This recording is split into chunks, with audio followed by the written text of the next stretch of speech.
Okay.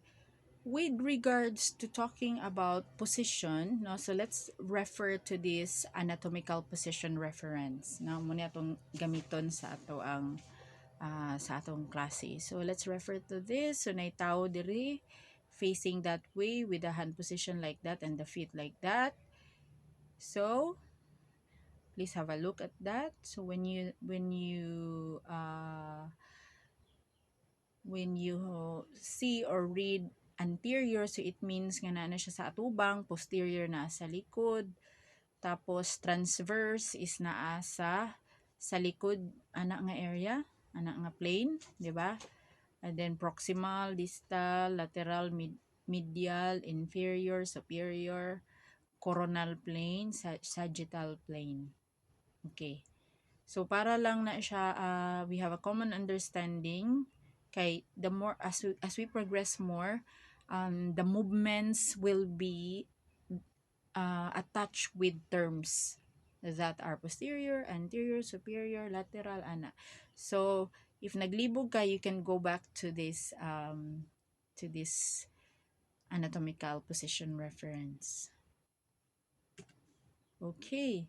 So still, we are now on the part of the skeletal system where we are going to do movements. And for this class, let's be familiar with the movement terms. So I have a number of 9 or 8, 2, 4, 6, 8. 8, 8 movement terms that we have to be familiar of para sa ato ang when we execute, it's clear what we are doing. Na? So, dili magbaylo. Magbaylo ang mga terms sa atong gipang buhat. Okay, number 1, we have flexion and extension. B, horizontal flexion and horizontal extension. C, abduction and adduction. D, rotation.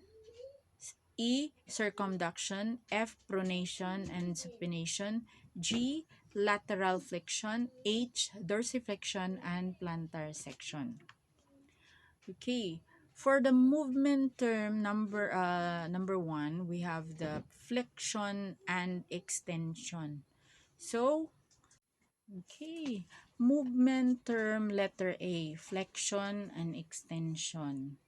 So sa inana nga direction atubangan sa imuhang lawas, if you are moving your hand away from your body on that direction, say for example imo siyang paingon sa atubang, no, that is flexion, no, flexion, and imo siyang paingon sa likod, that is extension, as well as what is done there in the picture sa lower limbs, no. So kung upalayo siya sa imuhang body in front, that is flexion.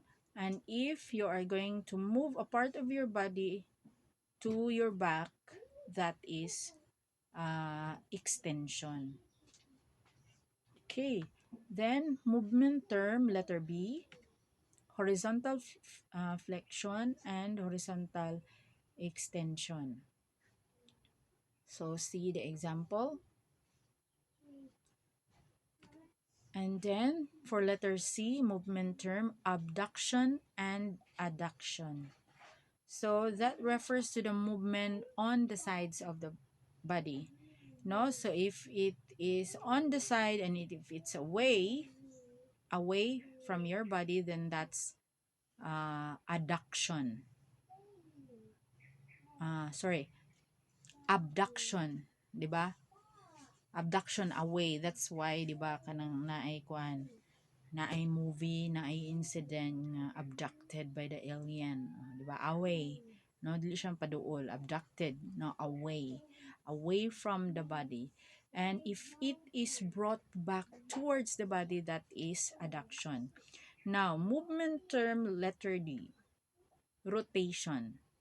Now, so rotation is any movement of the body part around a central axis.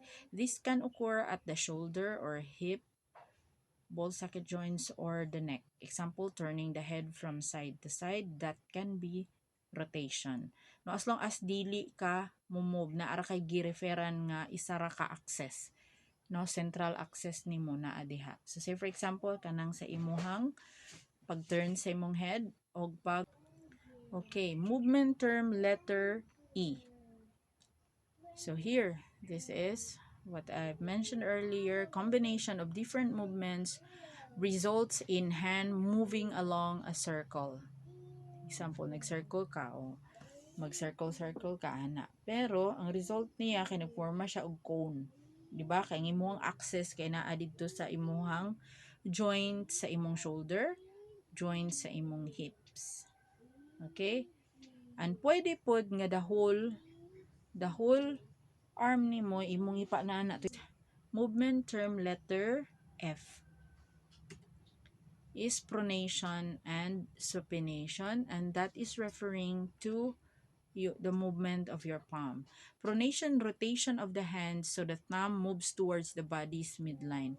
So example kani towards the body's midline na that is pronation.